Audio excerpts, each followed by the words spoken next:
Good evening and welcome to another episode of Ask Drew. This is where I attempt to answer the questions that you've put to me on Twitter, Facebook and Instagram. Some questions are very poignant, some are batshit, and so some are somewhere in between. Generally, most of them are pretty crazy. But, as we know, my knowledge is infinite, and therefore, we will get on with your questions right away. John Watts has asked, which classic cartoon do you wish someone brought back, either as a modern cartoon, film or toy line? Now, this is a difficult one because when they are bringing back classic cartoons, they tend to bring them back in a really crappy, rubbishy way. Thundercats is a prime example of that. Now, I'll be honest, I haven't seen the new Thundercats. I don't think it's even been out yet, but it looks atrocious. Just the way it looks is bad. So it might be amazing. I don't know, but the way it looks, I think cartoons are gradually getting worse looking as they go on. I think 80s and early 90s, they were amazing. Things like Dungeons and Dragons, Thundercats and all the others. However, I can answer this question. And the answer is Freakazoid. Now, as far as I know, Freakazoid only ever got 2 series. And it spun out of Animaniacs, and it was hilarious, brilliant, and just incredible. And why it only ever got 2 series, I don't know. There was talk that it was going to come back for a while. I think that was given kibosh because it would be too much money to resurrect the show, apparently. Don't ask me why. It was critically acclaimed. It was really popular. I remember everybody I know watched it. It had those beautiful layers for kids, teenagers, adults, all the different layers of jokes that a really good cartoon tends to have. So, in short, bring back Freakazoid. If you haven't seen Freakazoid, then you need to go and see it, or need to find a way of seeing it. There is another one which I would have loved to have come back, and that is the Brack. Now, not a lot of people know the Brack, but it was at a time when Hanna-Barbera were re-releasing a lot of their cartoons through Adult Swim, and they were repurposing a lot of their characters. So, for example, Space Ghost ended up being a kind of chat show host. Yogi Bear and Boo Boo would make appearances in Harvey Birdman, Attorney at Law. And the Brack, who was originally a bad guy in the original cartoons in the 60s and 70s, was put into his own sitcom. And it works really well. The only problem with ever bringing it back now is the guy that played Gorak, who is his next door neighbour, has sadly passed away. So you could get someone else maybe to play that role, but I don't know.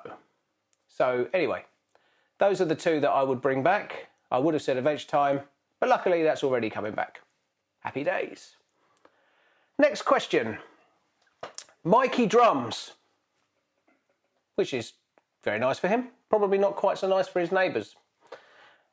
Are you planning a big celebration once all this is over to get your shop and community all together? Well, I have been working on plans to do something. What that something is going to look like, I don't know. I guess we're going to have to be relatively careful, even when we're allowed to go back, about mass gatherings and stuff. But as soon as I can, we will be having some sort of celebration. I want to bring the whole community together. I want us to have a big blowout. We'll get costumers, we'll do special offers, we'll have a big party, and generally just try to put this whole thing behind us and move on with our lives. So the answer is yes, we are trying to plan something, but it's almost impossible to plan anything or to know where we're going to go with it or anything else. So we will do something, and I think we'll all deserve a big blowout, to be honest. So watch out for that one. Simon Perry has asked, well, he has said, I think Mary Poppins would kick Thanos' butt in a fight. Which side do you sit on this issue? Simon, I would love to know your reasoning. I mean, yeah, she's good at babysitting and tidying up and she can make penguins dance. But really, is that gonna help in a fight against Thanos? I mean, dancing penguins... I mean, she can make stuff fly around. And she can fly, which is kind of helpful. So, you know, I mean, if Thanos needed his bedroom tidied, she'd be quite good at that.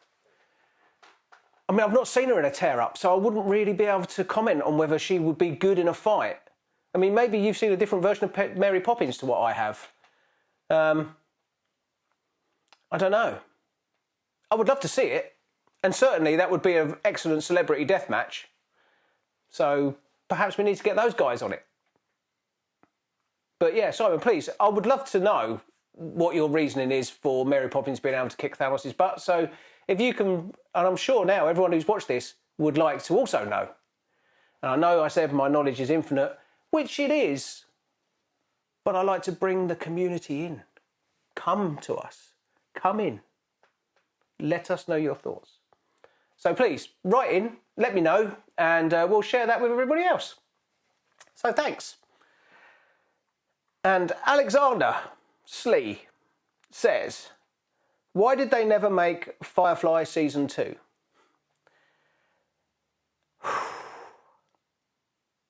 Now, I'm going to try and do this one without crying, because we all know that Firefly deserves more than it got. Let's be honest, it didn't even get a full Season 1. It was canned halfway through. 14 episodes, I think, if I remember rightly, on in total. And it was only through a fan campaign that we got the Serenity film to try and tie up all the loose ends and expand the universe and everything.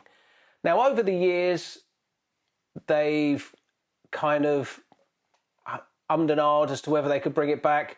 I think a couple of years ago, Joss Whedon said he would love to revisit the universe, only for then to kind of say he'd never want to work on it again.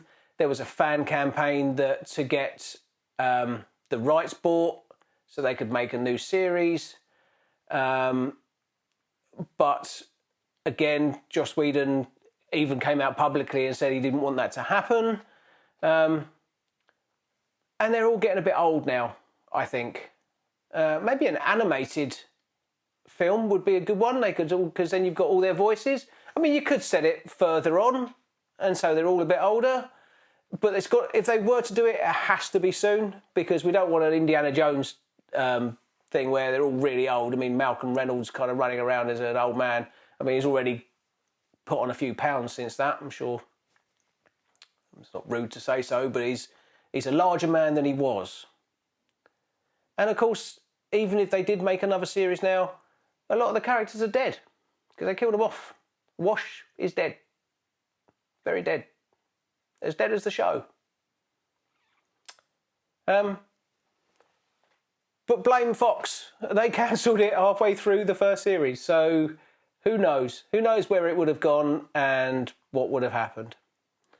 Anyway, we'll have one more question for this episode. We've got another episode lined up, so we've got more questions. Please feel free to send in your questions. I will answer them all to the best of my ability, which is obviously brilliant, because my knowledge is endless.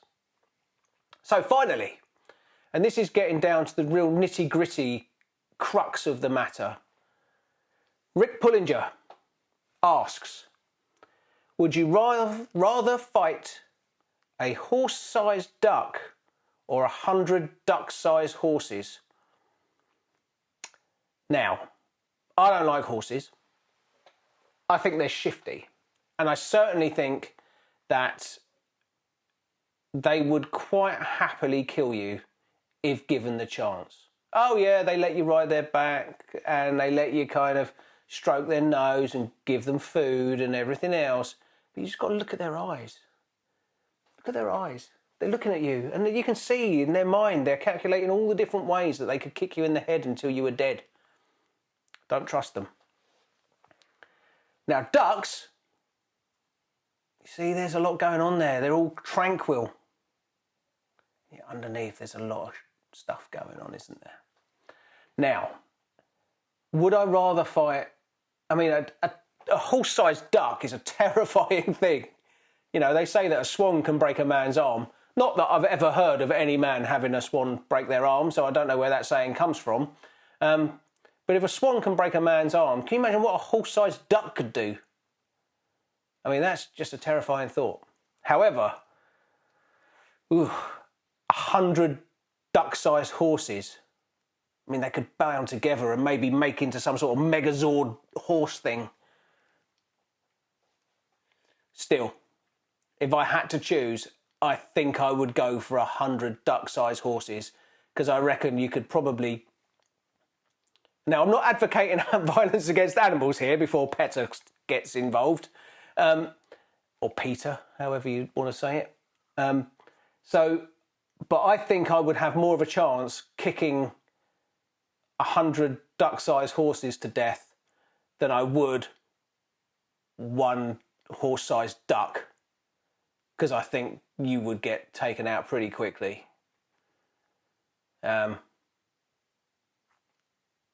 Although you could probably run away from a horse-sized duck, although they can fly, so no. No, that is it, done. Final answer is that if I had to fight either of those two things, it would be 100 duck-sized horses. Yes, that one. So I hope that's answered that question. I am never going to sleep again. Terrifying. Thank you very much for the questions you've sent in. We have had quite a lot of questions coming in recently, so that's good. And I will, as always, endeavour to enlighten you with my amazing knowledge, because I like to impart it upon you. So, please, by all means, keep the questions coming in, and have yourselves a wonderful evening. Good night.